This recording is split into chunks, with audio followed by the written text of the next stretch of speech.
Hi everyone. तो ये video होने वाला है क्लास 10 के स्टूडेंट्स के लिए, क्योंकि आज से हम लोग एंगस्ट्रॉम के यूट्यूब चैनल पे क्लास 10 मैथ के सिलेबस को स्टार्ट कर रहे हैं। हमारा फर्स्ट चैप्टर है रियल नंबर। तो आइए इस चैप्टर को स्टार्ट करते हैं। रियल नंबर चैप्टर को बेसिकली हम लोग दो पार्ट में पढ़ते हैं। जो पहला पार्ट है वो होगा आपका फंडामेंटल थ्योरम ऑफ अरिथमेटिक पे बेस्ड, और जो सेकंड पार्ट होगा वो आपका होगा प्रूविंग ऑफ इरैशनल पे बेस्ड। इन्हीं दो पार्ट से एग्जाम्स में क्वेश्चन आते हैं, तो हम लोग हर एक चीज को अच्छे से डिटेल में पढ़ेंगे ताकि एग्जाम में कोई भी क्वेश्चन आए हम इजीली उसको कर सकें। तो जैसा कि हम आपको बताएं, जो सबसे पहला पार्ट होगा वो क्या होगा, फंडामेंटल थ्योरम ऑफ अरिथमेटिक। तो आइए हम लोग फंडामेंटल थ्योरम ऑफ अरिथमेटिक को समझते हैं। क्या होता है फंडामेंटल थ्योरम ऑफ अरिथमेटिक? तो फंडामेंटल थ्योरम ऑफ अरिथमेटिक, ये नाम आप शायद पहली बार सुन रहे होंगे क्लास 10th में, fundamental theorem of arithmetic. But आपको अगर हम बताएं तो ये जो फंडामेंटल थ्योरम ऑफ अरिथमेटिक है ना, आप इसका यूज बहुत पहले से कर रहे हो। पहले से कहने का सेंस क्या है, क्लास 5 क्लास 6 से ही आप फंडामेंटल थ्योरम ऑफ अरिथमेटिक का यूज कर रहे हो, बट किसी और नेम से। वो नेम क्या है, प्राइम फैक्टराइजेशन। आप लोग एचसीएफ एलसीएम निकालने के लिए नंबर्स का प्राइम फैक्टराइजेशन लिखते हो, वो जो आप प्राइम फैक्टराइजेशन करते हो ना, वही क्या है, फंडामेंटल थ्योरम ऑफ अरिथमेटिक। क्या कह रहे हैं एग्जांपल के थ्रू हम लोग समझते हैं। जैसे मान लो हम यहाँ पे लिखते हैं 120 और आपको कहेंगे क्या कि इसका प्राइम फैक्टराइजेशन लिखो। तो पहले तुम इसको 2 से डिवाइड करोगे और क्या लिखोगे, 60। फिर 2 से डिवाइड करोगे, क्या लिखोगे, 30। फिर 2 से डिवाइड करोगे और 15। फिर 3 से करोगे 5, और फिर 5 से करोगे और क्या लिखोगे, 1। तो कहने का मतलब क्या है, 120 इक्वल टू आया 2 का पावर 3, क्योंकि 2 3 बार आया था, 3 का पावर 1 इंटू 5 का पावर 1। ये हो गया 120 का प्राइम फैक्टराइजेशन। क्लियर है? अब आप ये जो काम किया बेसिकली यहाँ पे क्या किए, आप 120 को एक्सप्रेस किए in form of product of prime numbers. समझ में आ रहा है? तुम यहाँ पे क्या किए, तुम यहाँ पे 120 को एक्सप्रेस किए in form of product of prime numbers. और यही कहता है क्या, फंडामेंटल थ्योरम ऑफ अरिथमेटिक। तो ये थ्योरम हमको क्या कहता है, this theorem states that every integer greater than 1, क्या, every integer greater than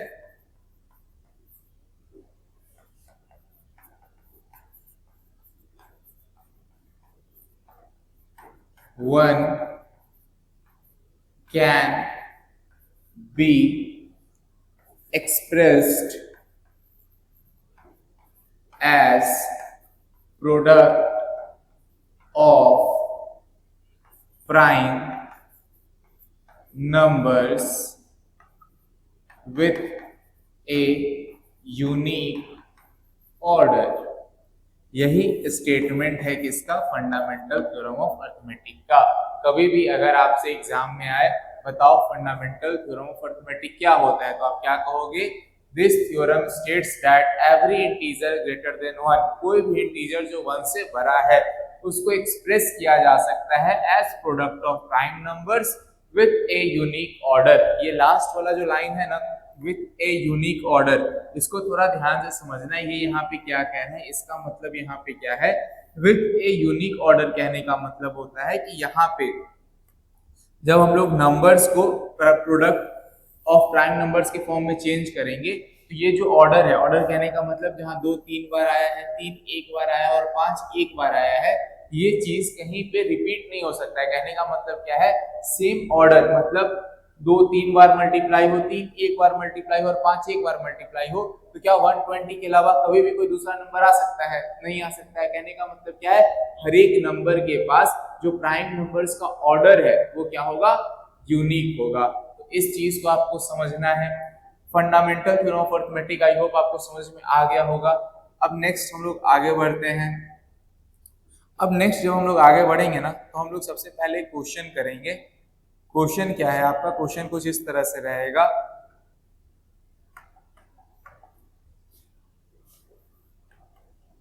express 720 as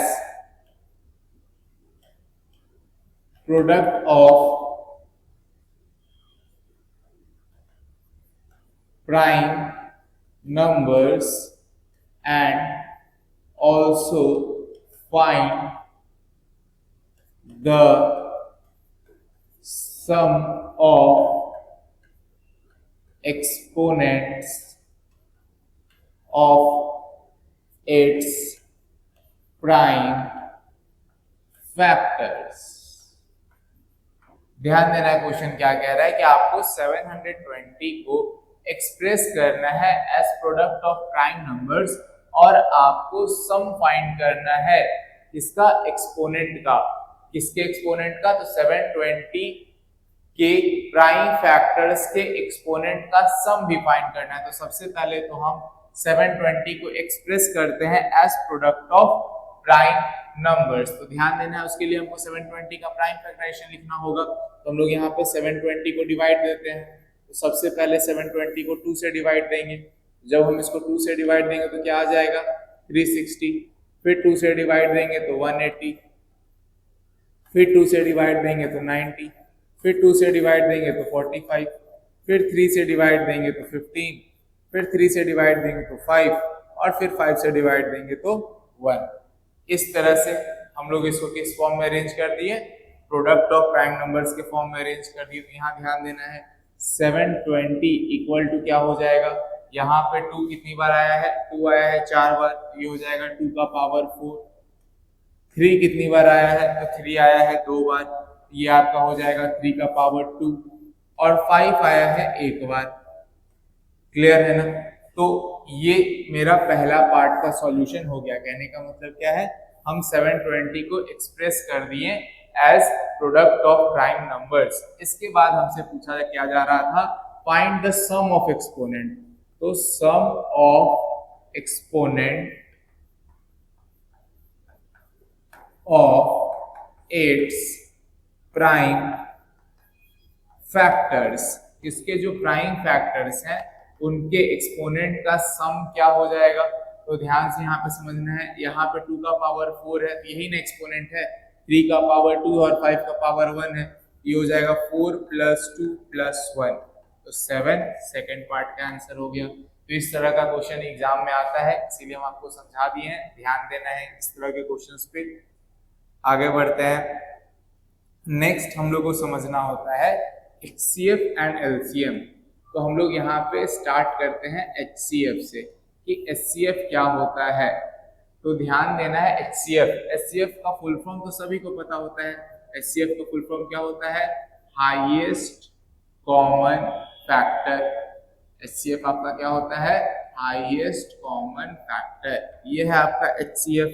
अब यहाँ पे हम लोग क्या देखेंगे?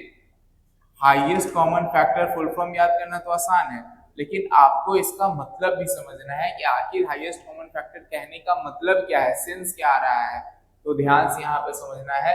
जैसे मान लो हम यहाँ पे 2 नंबर लेते हैं, एक नंबर लेते हैं 24 और एक नंबर लेते हैं 36। अब अगर हम आपसे कहेंगे क्या, राइट द फैक्टर्स ऑफ 24 का फैक्टर क्या क्या होगा? तो 24 का फैक्टर कहने का मतलब क्या होगा? 24 का फैक्टर कहने का मतलब होगा ऐसे नंबर्स जिनसे 24 कंप्लीटली डिविजिबल हो। ऐसे नंबर्स जिनसे 24 क्या हो? कंप्लीटली डिविजिबल हो। वो नंबर्स कौन कौन से हो जाएंगे? तो ध्यान देना है, यहाँ पे ये नंबर्स आपके कौन कौन से हो जाएंगे? सबसे पहले 1 आ जाएगा, 2 आ जाएगा, 3 आ जाएगा, 4 आ जाएगा, 6 आ गया, 8 आ गया, 12 आ गया और फिर 24 आ गया। उसी तरह से अगर हम 36 का लिखने जाएंगे तो इसका भी 1 2 3 4 6 9 12 18 और 36। अब यहाँ पे ध्यान देना, फैक्टर क्या होता है ये समझ में आ गया ना? ऐसा नंबर जो अगर किसी नंबर को कंप्लीटली डिवाइड दे रहा है, देन जो छोटा वाला नंबर है वो क्या कहलाएगा? उसका फैक्टर कहलाएगा। तो यहाँ पे 1 2 3 4 6 8 12 24 से जो 24 है ये कंप्लीटली डिविजिबल हो गया। इन सभी को क्या कहा जाएगा? ये सब क्या है? तुम्हारे फैक्टर्स ऑफ 24। ये सब क्या है? Factors of 24। उसी तरह से ये सब क्या है? Factors of 36। अब हमको यहाँ पे सबसे पहले देखना है क्या?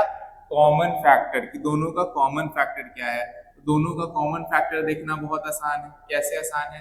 तो 2 यहाँ भी है, 2 यहाँ भी है, 3 यहाँ भी है, 3 यहाँ भी है, 4 यहाँ भी है, यहाँ भी है, तो ये सब क्या है? कॉमन फैक्टर है।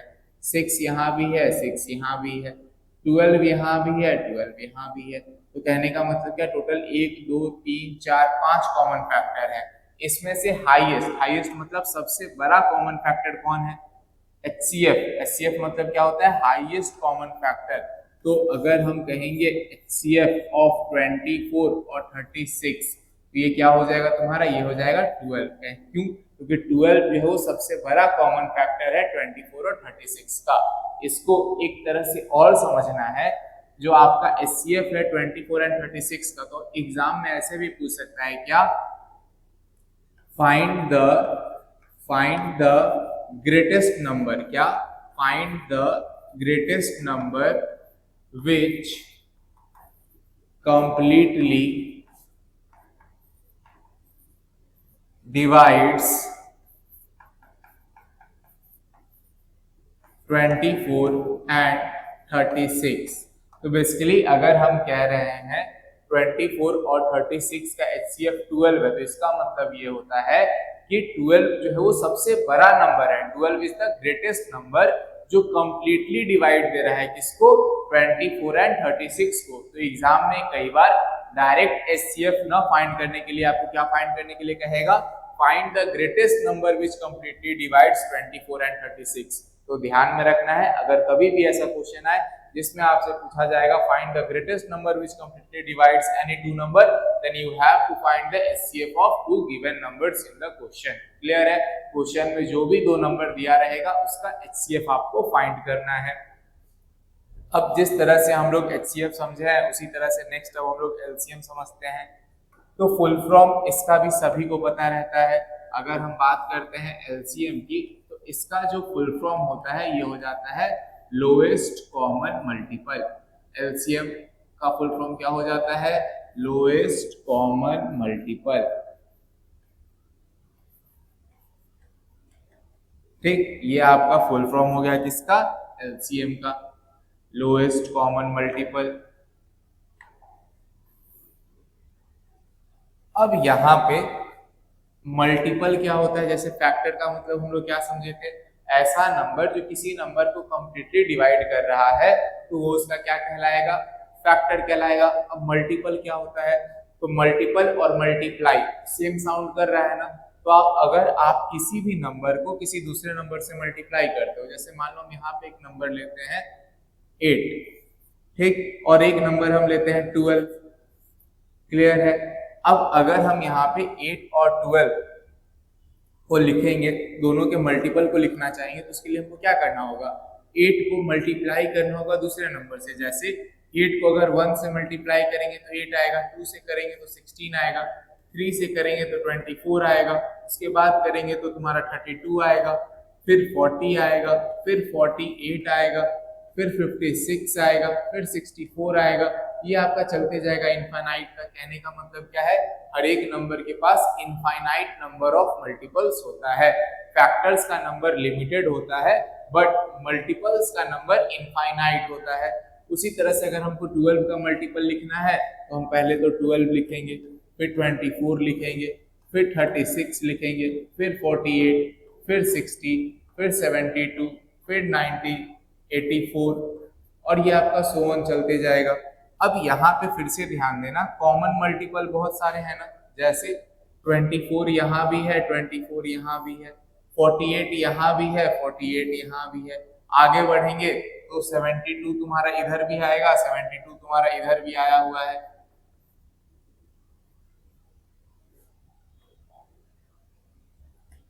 क्योंकि 64 जो है वो 8 से मल्टीप्लाई करने पाया था, और अगर हम लोग एक बढ़ाकर 9 से मल्टीप्लाई करते तो यहाँ क्या आता? 72 आता। अब फिर से ध्यान देना, ये सारे 8 के मल्टीपल्स हैं, ये सारे 12 के मल्टीपल्स हैं, लेकिन दोनों में कॉमन मल्टीपल बहुत सारे हैं या नहीं है? इनफाइनाइट कॉमन मल्टीपल्स हमको देखने को मिल जाएगा। तो यहाँ पे हम लोग स्मॉलेस्ट कॉमन मल्टीपल लेंगे। क्या लेंगे? Lowest common multiple. सबसे छोटा मल्टीपल कौन सा है जो दोनों में? तो क्या हो जाएगा? 24 हो जाएगा। तो कहने का मतलब ये है कि एलसीएम ऑफ 8 और 12 ये क्या हो जाएगा 24 हो जाएगा। आप ध्यान से देखना इसको एक तरह से और समझना है। 24 is the smallest number which is completely divisible by 8 and 12। किसी भी दो नंबर का एलसीएम वो सबसे छोटा नंबर होता है जो कंप्लीटली डिवाइड होगा दोनों से। तो एग्जाम में कई बार आएगा डायरेक्ट फाइंड करने के लिए क्वेश्चन में दिया रहेगा find LCM of this and this number. कई बार घुमा कर भी पूछा जाएगा, जैसे इसी चीज को आपसे ऐसे भी पूछा जा सकता है क्या, find the smallest number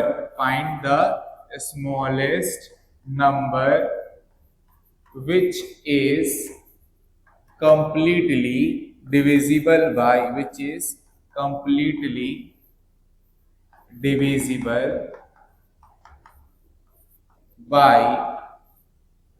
8 and 12। तो आपको कंफ्यूज नहीं होना है, इसीलिए हम बहुत डिटेल में आपको चीजों को समझाए हैं कि अगर आपसे कहा जाएगा find the greatest number which divides any two number then you have to find the HCF.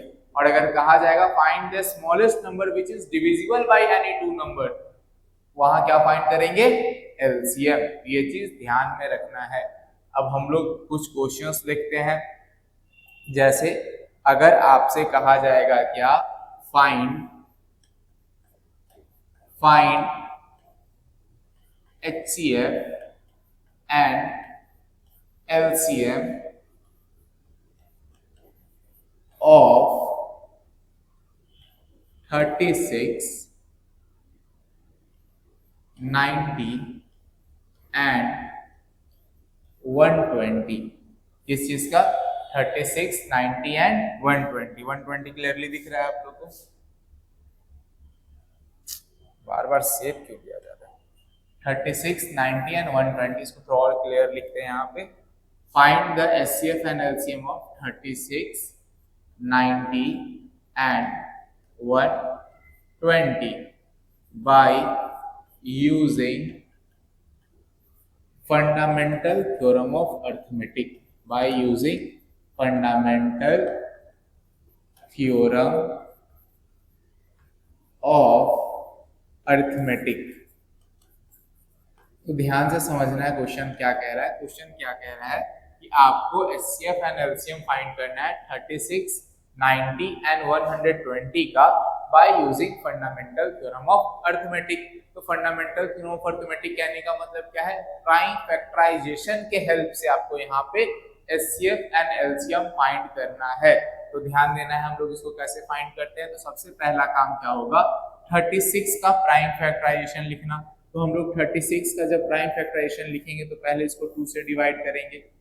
जब हम इसको 2 से डिवाइड करेंगे तो ये आपका क्या हो जाएगा 18, फिर 2 से करेंगे तो आपका आ जाएगा 9, फिर 3 से करेंगे तो 3 और फिर 3 से करेंगे तो 1।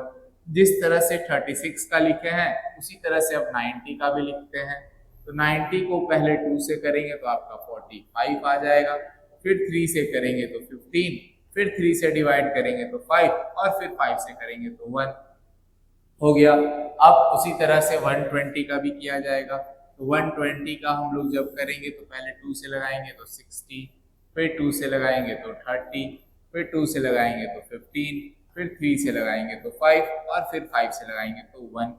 अब प्राइम फैक्टराइजेशन करने के बाद जो भी आया उसको हम लोग प्रोडक्ट के फॉर्म में लिखते हैं। तो आइए लिखते हैं। तो प्रोडक्ट के फॉर्म में लिखेंगे तो 36 इक्वल टू क्या लिखाएगा। तो अब यहाँ पे ध्यान देना है 2 2 बार आया है और 3 भी 2 बार आया है। तो ये आपका हो जाएगा क्या 2 का पावर 2 इंटू 3 का पावर 2। क्लियर है। उसके बाद 90 में 2 एक बार आया है, 3 2 बार आया है और 5 भी एक बार आया है। तो 90 इक्वल टू हम लोग लिखेंगे क्या 2 का पावर 1 इंटू 3 का पावर 2 इंटू 5 का पावर 1।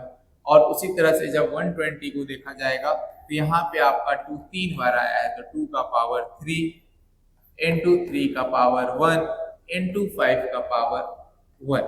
क्लियर है यहाँ तक सभी को, बहुत इजी है। अब इसके बाद ध्यान देना है एचसीएफ और एलसीएम लिखने का तरीका क्या होता है।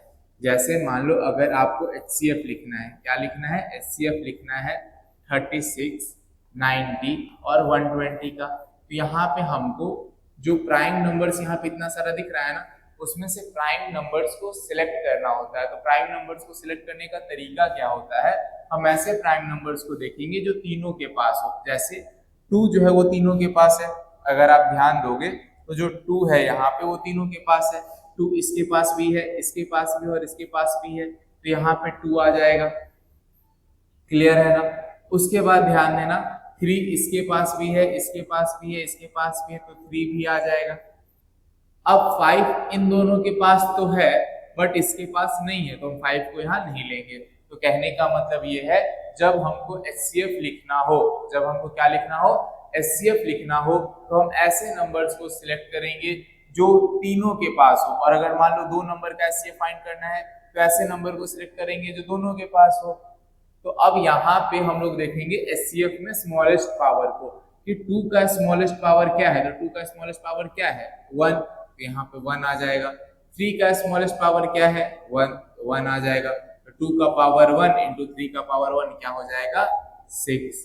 तो मेथड समझना है। मेथड क्या था, HCF लिखने के लिए ऐसे नंबर को सिलेक्ट करेंगे जो सभी के पास हो, और फिर उसके पावर को सिलेक्ट करेंगे जो कि स्मॉलेस्ट पावर होगा, जो भी सिलेक्टेड नंबर है उनका। क्लियर है।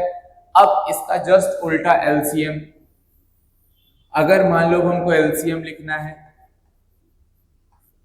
36, 90 और 120 का, अगर हमको LCM लिखना है तो भाई LCM कैसे लिखेंगे, तो ध्यान देना, उसके लिए भी बहुत सिंपल सा तरीका है। क्या तरीका है, तो यहाँ पे 36, 90 और 120 है, इसका हमको लिखना है LCM। तो यहाँ पे जितना भी प्राइम नंबर दिख रहा है सबको सिलेक्ट कर लो। कहने का मतलब क्या, 2, 3 और 5 ही दिख रहा है ना, तो 2, 3 और 5 सिलेक्ट हो गया। ध्यान देना दोनों में डिफरेंस क्या रहा, जब हम लोग HCF के लिए नंबर सिलेक्ट कर रहे थे तो ऐसे नंबर को सिलेक्ट किए जो कॉमन हो, मतलब जो सभी के पास हो, और LCM लिखने के लिए हम ऐसे नंबर को सिलेक्ट करते हैं जो भी हमको दिख रहा है। अब पावर, तो HCF में हम लोग स्मॉलेस्ट पावर को लेते हैं, LCM में हम लोग लार्जेस्ट पावर को लेते हैं। यहाँ पे 2 का लार्जेस्ट पावर क्या है, 3 का लार्जेस्ट पावर क्या है, 2, और 5 का तो 1 ही है। इसको मल्टीप्लाई करेंगे तो ये तुम्हारा हो जाएगा 8 5 जा 40 और 49 जा 360। आई होप HCF और LCM कैसे निकालते हैं ये आप सभी को क्लियर हो गया होगा, अच्छे से समझ में आ गया होगा कि HCF और LCM कैसे निकाला जाता है। आगे बढ़ते हैं। अब ये समझने के बाद नेक्स्ट हम लोग को समझना होता है how to find HCF and LCM of variables. How to find HCF and LCM of variables, तो ध्यान से समझना है कैसे फाइंड करेंगे। अभी जो मेथड बताया है ना, अगर वो मेथड आपको समझ में आ गया होगा तो वेरिएबल्स का HCF और LCM कैसे फाइंड करते हैं ये भी आप तुरंत समझ जाओगे। जैसे ध्यान देना हम क्या कह रहे हैं, अगर मान लो आपको क्या कहा जाएगा, x इक्वल टू, आपके पास क्या दिया हुआ है, x इक्वल टू दिया हुआ है p² q³ r, y equal to दिया हुआ है pq² r², और z इक्वल टू दिया हुआ है pq/r³। आपके पास 3 वैल्यूज दिए हुए हैं, x का, y का और z का। आपके पास 3 वैल्यू है x, y और z। अगर मान लीजिए आपको कहा जाएगा right HCF of x, y, z, x, y, z का HCF लिखो, तो जो अभी नंबर्स का HCF फाइंड करने के लिए जो मेथड हम लोग सीखे थे उसी को वापस से रिकॉल करेंगे। जब हमको HCF लिखना होता था तो हम ऐसे नंबर को सिलेक्ट करते थे जो तीनों के पास हो या फिर जो सभी के पास हो। अगर 2 है तो दोनों के पास है, 3 है तो तीनों के पास है, 4 है तो चारों के पास है, ऐसे ही नंबर को सिलेक्ट करते थे। उसके बाद जो भी नंबर हम सिलेक्ट किए हैं उनके स्मॉलेस्ट पावर को देखते थे। यही सेम काम यहाँ भी करेंगे। सबसे पहले हम ऐसे वेरिएबल को सिलेक्ट करेंगे जो तीनों के पास है, तो हमको P तीनों के पास दिख रहा है, R तीनों के पास दिख रहा है, Q तीनों के पास नहीं है, इसलिए Q को सिलेक्ट नहीं किए। अब देखो P का स्मॉलेस्ट पावर क्या है, यहाँ 2 है, यहाँ कुछ नहीं है तो 1 है, और यहाँ 3 है, तो P का स्मॉलेस्ट पावर क्या हो जाएगा 1। उसी तरह से r का भी स्मॉलेस्ट पावर यहाँ क्या है 1, यही तुम्हारा क्या हो गया HCF हो गया। इजी है या नहीं है? वहां पे आप जो मेथड सीखे हो उसको बस यहाँ पे अप्लाई कर देना है। वहां पे हम लोग नंबर सिलेक्ट कर रहे थे, यहाँ पे हम वेरिएबल सिलेक्ट करेंगे। वहां पे हम ऐसे नंबर को सिलेक्ट कर रहे थे जो सभी के पास हो, यहाँ पे हम ऐसे वेरिएबल को सिलेक्ट कर रहे थे जो सभी के पास हो। वहां पे भी सिलेक्टेड वेरिएबल के स्मॉलेस्ट पावर को देख रहे थे, सिलेक्टेड नंबर के स्मॉलेस्ट पावर को देख रहे थे, यहाँ पे हम लोग सिलेक्टेड वेरिएबल के स्मॉलेस्ट पावर को देखेंगे। उसके बाद इसी तरह से एलसीएम अगर लिखना हो तो जैसे एलसीएम लिखने के लिए हम लोग वहां पे जो भी नंबर दिख रहा था सबको सिलेक्ट कर ले रहे थे, उसी तरह से यहाँ पे भी हम लोग जो भी वेरिएबल्स दिख रहा है उन सभी को सिलेक्ट कर लेंगे। तो P Q R तीनों का तीनों सिलेक्ट हो गया। और इसके बाद हम यहाँ पे इसकी ग्रेटेस्ट पावर को देखेंगे। तो ग्रेटेस्ट पावर कहने का मतलब क्या हो जाएगा, P का पावर 3 हो गया, Q का पावर जो ग्रेटेस्ट पावर है वो 3 है और R का भी 3 है। ये आपका क्या हो गया, इसका LCM हो गया। आई होप आपको ये समझ में आ गया होगा। इसी पे बेस्ड हम लोग ये क्वेश्चन को देखते हैं, जिसमें हम लोग क्या देखेंगे। क्वेश्चन रह सकता है इस तरह से, if A equal to 24x cube y square and B equal to 40x square y cube z, then find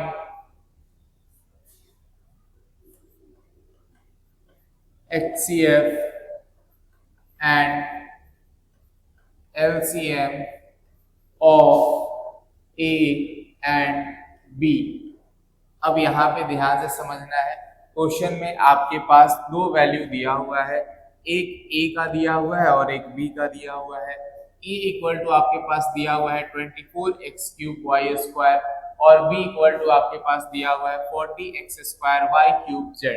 आपको यहाँ पे A और B का HCF और LCM फाइंड करना है। तो ध्यान से समझना, सबसे पहले हम क्या करते हैं, चीजों को लिख लेते हैं। जैसे A इक्वल टू दिया हुआ है क्या 24x क्यूब y स्क्वायर और B इक्वल टू क्या दिया हुआ है 40x square y cube z।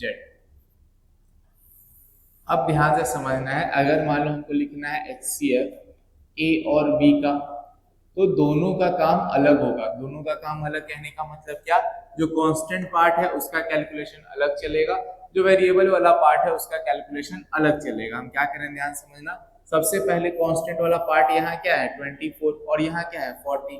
तो 24 और 40 का HCF क्या होगा, तुम फाइंड कर सकते हो। 24 और 40 का HCF ऐसे होता है 8, क्या हो जाएगा 8। तो 8 हम लिख दिए। समझ में आया क्या किया, हम सबसे पहले कांस्टेंट वाले का HCF देखे। किसका HCF देखे, कांस्टेंट वाले का। तो 24 और 40 का HCF क्या हो जाएगा 8। उसी तरह से अगर हम देखेंगे दोनों के वेरिएबल को, तो अब देखेंगे दोनों के वेरिएबल का HCF क्या हो जाएगा। तो HCF के लिए हम ऐसे वेरिएबल को सिलेक्ट करते हैं जो दोनों के पास हो। X दोनों के पास है, Y दोनों के पास है, Z दोनों के पास नहीं है। तो यहाँ पे X भी आ गया और यहाँ पे Y भी आ गया। Z तो नहीं आएगा क्योंकि Z दोनों के पास नहीं है। उसके बाद अब हम लोग सिलेक्ट करेंगे स्मॉलेस्ट पावर को। X का यहाँ पे स्मॉलेस्ट पावर 2 है और Y का भी स्मॉलेस्ट पावर 2 है। X का पावर 2, Y का पावर 2 आ गया। ये हो गया मेरा आंसर। क्लियर है। उसी तरह से अगर मान लो हमको एलसीएम लिखना है ए और बी का, क्या लिखना है हमको, एलसीएम लिखना है ए और बी का। तो पहले तो हमको इन दोनों का एलसीएम फाइंड करना होगा 24 और 40 का। 24 और 40 का मेरे समझ से एलसीएम होना चाहिए 120। तो यहाँ पे सबसे पहले कांस्टेंट वाले पार्ट का एलसीएम हम लोग लिख लेंगे, जो कि तुम्हारा क्या हो जाएगा 120। उसके बाद वेरिएबल सिलेक्ट करने की बात आएगी। तो वेरिएबल में हम लोग ऐसे वेरिएबल को सिलेक्ट करेंगे जो भी हमको यहाँ पे दिख रहा है। तो यहाँ पे हमको 3 वेरिएबल दिख रहा है, x, y, z, तीनों वेरिएबल आ गया। उसके बाद एलसीएम में हम लोग लार्जेस्ट पावर को सिलेक्ट करते हैं। x का लार्जेस्ट पावर 3 है, y का भी लार्जेस्ट पावर 3 है और z का लार्जेस्ट पावर 1 है। यही हो गया आपका आंसर। तो अगर सिर्फ कांस्टेंट हो तो कैसे फाइंड करेंगे सीख लिए। सिर्फ वेरिएबल हो तो कैसे फाइंड करेंगे सीख लिए, और अगर कांस्टेंट वेरिएबल का कॉम्बिनेशन दे दे तो उसका एचसीएफ एलसीएम कैसे फाइंड करेंगे ये भी हम लोग सीख लिए। क्लियर है? आगे बढ़े तो अब ध्यान देना है नेक्स्ट क्वेश्चन पे। नेक्स्ट क्वेश्चन कुछ इस तरह से है आपका, इफ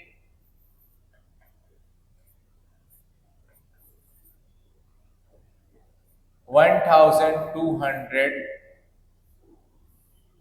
is equal to 2 का पावर x इंटू 3 का पावर y इंटू 5 का power z, then find 2x minus y plus z। थोड़ा ध्यान से समझना है इस क्वेश्चन को। इस तरह का क्वेश्चन एग्जाम में आपको फंसा सकता है। इजी है अगर आप अच्छे से समझ जाओ तो। अब यहाँ पे ध्यान देना, 1200 इक्वल टू क्या दिया हुआ है, 2 का पावर x इंटू 3 का पावर y इंटू 5 का पावर z। तो सबसे पहले हम क्या करेंगे, 1200 का प्राइम फैक्टराइजेशन लिखेंगे। तो अगर हम 1200 का प्राइम फैक्टराइजेशन लिखेंगे तो ये आपका क्या हो जाएगा, पहले तो 2 से लगाएंगे तो 600 हो जाएगा, फिर 2 से लगाएंगे तो ये आपका क्या हो जाएगा, 2 से लगाएंगे तो ये आपका हो गया 300, फिर 2 से लगाएंगे तो ये आपका क्या हो जाएगा 150, फिर 2 से लगाएंगे तो 75, फिर 3 से लगाएंगे तो 25, और फिर 5 से लगाएंगे तो 5, और फिर 5 से लगाएंगे तो 1। तो कहने का मतलब ये है कि 1200 इक्वल टू आया, 2 आया है 4 बार, तो 2 का पावर 4 इंटू 3 तो आपका एक ही बार आया है तो इंटू 3, और फिर 5 आया है आपका 2 बार। अब यहाँ पे ध्यान देना है, क्वेश्चन में ये किसके इक्वल दिए हुए था, क्वेश्चन में ये दिए हुए था 2 का पावर x इंटू 3 का पावर y इंटू 5 का पावर z इक्वल टू 2 का पावर 4 इंटू 3 का पावर 1 इंटू 5 का पावर 2। अब यहाँ पे हमको क्या करना होता है, दोनों को कंपेयर करना होता है। तो जब हम दोनों को कंपेयर करेंगे ना, तो यहाँ ध्यान देना, यहाँ पे 2 का पावर क्या है, x है, 2 का पावर क्या है, x है, और यहाँ पे 2 का पावर क्या है, 4 है। तो इसका मतलब ये होता है कि x इक्वल टू क्या है, 4 है, x इक्वल टू क्या हो जाएगा, 4। उसी तरह से यहाँ पे 3 का पावर y है और यहाँ पे 3 का पावर 1 है, तो आपका जो y इक्वल टू है वो क्या हो जाएगा, 1 हो जाएगा। उसी तरह से अगर हम लोग ध्यान देंगे तो यहाँ पे 5 का पावर z है और यहाँ पे 5 का पावर 2 है। तो अगर हम यहाँ पे 5 के पावर को लिखेंगे तो आपका जो 5 का पावर जो z का वैल्यू हो जाएगा वो क्या हो जाएगा, 2 हो जाएगा। इसका मतलब ये है कि यहाँ पे जब हम लोग कंपेयर करेंगे तो x इक्वल टू 4 आएगा, y इक्वल टू 1 आएगा और z इक्वल टू 2 आएगा। अब हमको वैल्यू किसका फाइंड करना था, हमको वैल्यू फाइंड करना था 2x minus Y plus z का। तो 2x minus Y plus z कहने का मतलब हो जाएगा 2 इंटू 4 माइनस 1 प्लस 2। तो ये आपका हो जाएगा 8 माइनस 1 प्लस 2।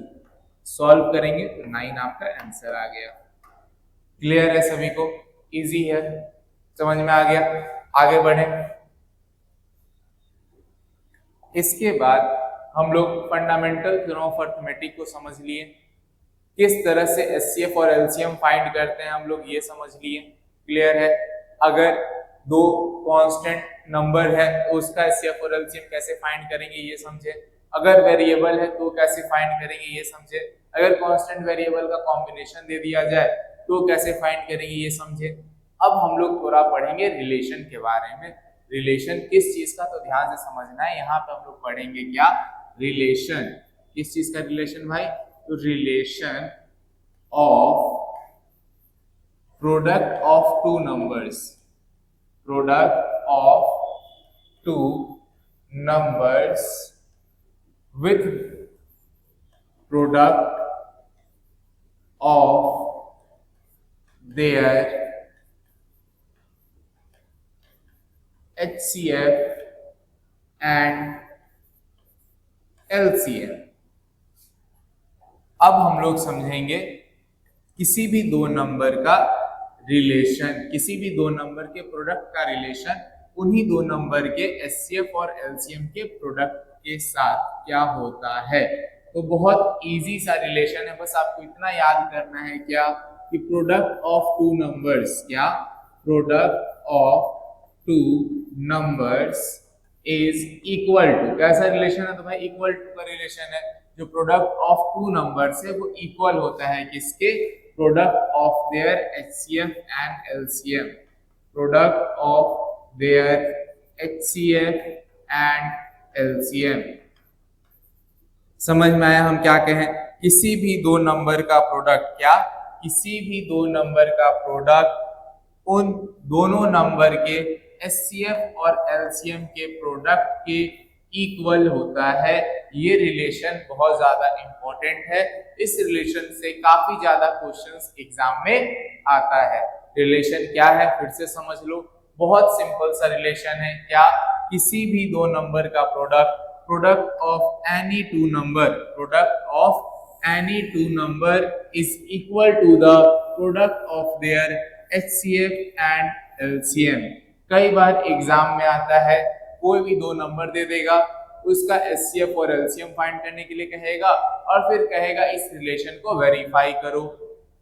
जैसे एक क्वेश्चन करके हम लोग इस चीज को समझ लेते हैं। जैसे मान लीजिए आपके पास क्वेश्चन रहेगा क्या, find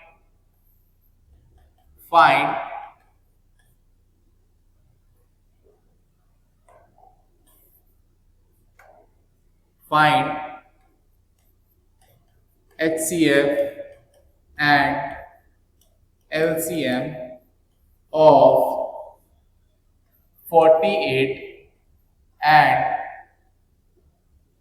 60 and also verify the relation that product of numbers is equal to product of their HCF and LCM। क्या कह रहा है, find the HCF and LCM of 48 and 60 and also verify the relation that product of numbers is equal to product of their HCF and LCM। तो बहुत simple है, सबसे पहले हम क्या करेंगे, दोनों का HCF और LCM फाइंड कर लेंगे। तो HCF और LCM फाइंड करने के लिए हमको क्या करना होता है, जो नंबर मेरे पास है उसका हम लोग क्या लिखेंगे, प्राइम फैक्टराइजेशन।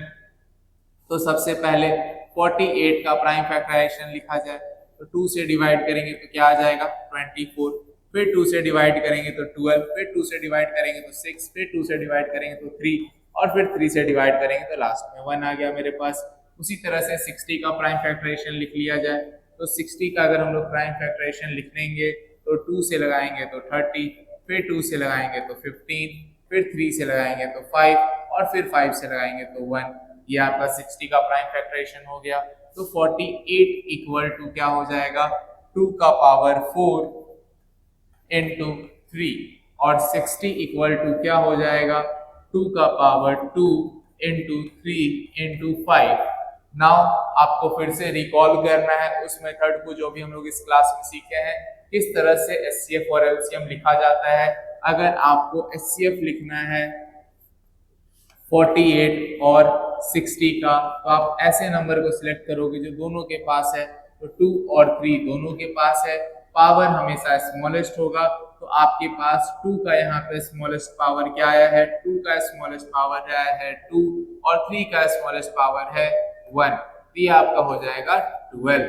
उसी तरह से अगर हमको LCM लिखना है 48 और 60 का, तो जो भी नंबर हमको यहाँ पे दिख रहा है सभी को सिलेक्ट कर लेंगे। ये हो जाएगा 2 का पावर 4 इंटू 3 का पावर 1 इंटू 5 का पावर 1, तो ये आपका हो जाएगा 16 इंटू 15। 16 इंटू 15 करने से मेरे ख्याल से कितना आना चाहिए, शायद आना चाहिए आपका 160 और 80 240 आ जाएगा। अब यहाँ पे थोड़ा सा ध्यान से समझना, HCF और LCM आ चुका है, रिलेशन भी वेरीफाई करना है। तो सबसे पहले हम यहाँ लिखते हैं प्रोडक्ट ऑफ नंबर। तो सबसे पहले हम लोग यहाँ लिखेंगे क्या, प्रोडक्ट ऑफ नंबर्स। तो नंबर्स क्या था मेरे पास, नंबर था 48 और 60। 48 और 60 को अगर मल्टीप्लाई करेंगे तो 6 8 क्या हो जाएगा 80 का 0, 6 8 48 का 8 कैरी 4, ये आपका हो जाएगा 2880। क्लियर है ना? 6 8 48 का 8 कैरी 4, 6 4 24 और 4 28 और 0 लास्ट में आ गया। अब हम लोग यहाँ लिखते हैं क्या, product of there HCF and LCM, product of there HCF and LCM. तो कितना आया था एचसीएफ और एलसीएम, उसको थोड़ा सा चेक कर लिया जाए। आपका एचसीएफ आया था कितना 12 और एलसीएम कितना आया था 240। तो ये आपका हो जाएगा क्या, ये आपका हो जाएगा 12 इंटू 240। इसको भी हम लोग मल्टीप्लाई करेंगे तो आपका सेम आएगा 2880। हम लोग यहाँ क्या लिखेंगे, हेंस प्रोडक्ट ऑफ नंबर्स, क्या, product of numbers is equal to product of their HCF and LCM verified, HCF and LCM, ये हो गया आपका वेरीफाइड। क्लियर है? इजी सा क्वेश्चन है ये। अब थोड़ा सा और लेवल को हम लोग बढ़ाते हैं, ध्यान से समझना कैसे। नेक्स्ट, तो आइए नेक्स्ट क्वेश्चन देखते हैं। तो हम लोग का नेक्स्ट क्वेश्चन कुछ इस तरह से रहेगा, if product of two numbers is 500 and their HCF is 5 and their LCM is 4k, then find k। यहाँ पे क्वेश्चन क्या कह रहा है कि जो दो नंबर है उसका प्रोडक्ट क्या दिया हुआ है 500, उन दो नंबर का HCF 5 है और उन दो नंबर का जो LCM है वो क्या है 4k है। तो आपको यहाँ पे क्या करना है, k का वैल्यू फाइंड करना है। तो रिलेशन हम लोग को पता है, रिलेशन क्या कहता है, रिलेशन ये कहता है product of numbers is equal to product of their HCF and LCM, product of their HCF and LCM। तो अब प्रोडक्ट ऑफ नंबर क्या है, तो प्रोडक्ट ऑफ नंबर क्या है 500। तो 500 इक्वल टू क्या हो जाएगा 5 इंटू 4k। तो हमको यहां से पता है, क्या पता है, 500 इक्वल टू 20k हो जाएगा, 5 और 4 मल्टीप्लाई हो जाएगा, k इक्वल टू क्या हो जाएगा 500/20। इसको कट करेंगे तो ये आपका क्या आ जाएगा 50/2। इसको फर्दर कट करेंगे तो ये क्या आ जाएगा आपका 25। तो यहाँ पे जो k का वैल्यू आया वो क्या आया 25। क्लियर है ना? अगर इस तरह का क्वेश्चन आता है कई बार आपको क्या हो जाएगा, क्या होगा, प्रोडक्ट देगा, HCF देगा, LCM फाइंड करना होगा। कई बार HCF LCM देगा, दोनों नंबर में से कोई एक नंबर दे देगा और दूसरा नंबर फाइंड करने के लिए कहेगा, तो हो जाएगा। कहने का मतलब ये है आपको ये रिलेशन याद रखना है और इस रिलेशन का यूज कैसे करना है ये बस ध्यान में रखना है। बाकी इस रिलेशन पे बेस्ड अगर क्वेश्चन आता है तो इजी होता है। एक और यहाँ पे क्वेश्चन हम लोग देखेंगे, ये क्वेश्चन थोड़ा सा ट्रिकी होता है। ट्रिकी इसलिए होता है क्योंकि यहाँ पे एक कॉन्सेप्ट है, वो कॉन्सेप्ट अगर आपको एग्जाम टाइम में याद रहेगा तभी क्वेश्चन बन पाएगा, अगर वो याद नहीं है देन क्वेश्चन नहीं बन पाएगा। क्या कह रहे हैं ध्यान से समझना। अगर मान लो क्वेश्चन रहेगा क्या, if two numbers are in the ratio 4:5 and their HCF is 11, so find their LCM। यहाँ पे ध्यान से समझना क्या कह रहा है, दो नंबर है उसका रेशियो दिया हुआ है 4:5। दो नंबर है उसका रेशियो क्या दिया हुआ है 4:5 रेशियो दिया हुआ है, साथ ही में HCF दिया हुआ है 11 और आपको LCM फाइंड करने के लिए कहा जा रहा है। तो यहाँ पे कॉन्सेप्ट क्या अप्लाई होता है ध्यान से समझना। दो नंबर का रेशियो अगर 4:5 है, आप लोग ये काम पहले भी किए होंगे, अगर आपके पास नंबर्स का रेशियो है तो हम लोग नंबर को x के टर्म में लेट करते हैं। कहने का मतलब क्या है, हम लोग यहाँ पे लेट करेंगे क्या, let the numbers be 4x and 5x किसी भी चीज का अगर रेशियो दिया रहता है तो हम लोग उसको इसी तरह से लेट करते हैं। तो दो नंबर का रेशियो दिया हुआ था 4:5, तो हम नंबर को क्या लेट कर लिए 4x एंड 5x। क्लियर है यहाँ तक। अब इसके बाद ध्यान से समझना, यहाँ पे ये जो x है ना, जब हम लोग लेट किए 4x और 5x, तो यहाँ पे जो आपका HCF होगा वो क्या होगा, यही x होगा। जो लेट करने के बाद ये जो x आता है, लेट करने पे जो यहाँ पे x आता है वही x क्या होता है, आपका HCF होता है। यही कॉन्सेप्ट अगर याद रहेगा देन आपसे क्वेश्चन बन पाएगा। अगर ये कॉन्सेप्ट नहीं ध्यान में है, नहीं याद है, देन ये क्वेश्चन नहीं बन पाएगा। अब इसके बाद देखना क्या हो जाएगा, जो आपका प्रोडक्ट ऑफ नंबर होता है, क्या जो प्रोडक्ट ऑफ नंबर होता है वो किसके इक्वल होता है, HCF इंटू LCM के इक्वल होता है। क्लियर है ना। अब प्रोडक्ट ऑफ नंबर क्या हो जाएगा, प्रोडक्ट ऑफ नंबर हो जाएगा 4x इंटू 5x। HCF क्या है x और LCM तो हमको फाइंड करना है। अब यहाँ पे एक x से एक x कट जाएगा, मतलब LCM आपका क्या हो जाएगा, LCM आपका हो जाएगा 4 इंटू 5 20x। और हमको पता है x जो है वो क्या है, HCF है, और क्वेश्चन में HCF कितना दिया हुआ है 11। ये आपका क्या हो जाएगा 20 इंटू 11, 220 क्या हो गया आपका आंसर। क्लियर है ना।